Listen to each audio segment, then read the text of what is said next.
But if your clothes are drying fine and your airflow is fine, but you still get water inside the dryer, the simple answer is you don't have to do anything. This is caused from burning hot air. I live in Florida, or it's summer at the time I'm making this video.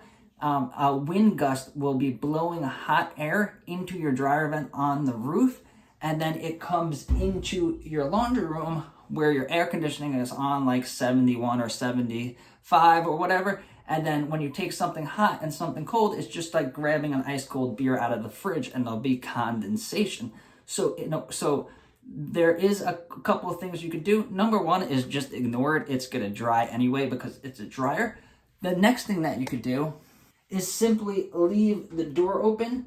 So instead of closing it all the way, you could leave it cracked a little bit like most people do on their washing machine to prevent mold. And then this will prevent the condensation. Another thing that you could do is get a damper which goes in between your dryer vent and will block out drafts. And I'll leave links down below for the products. And if you want to learn how to clean your dryer vent yourself, check out this video over here. Thank you.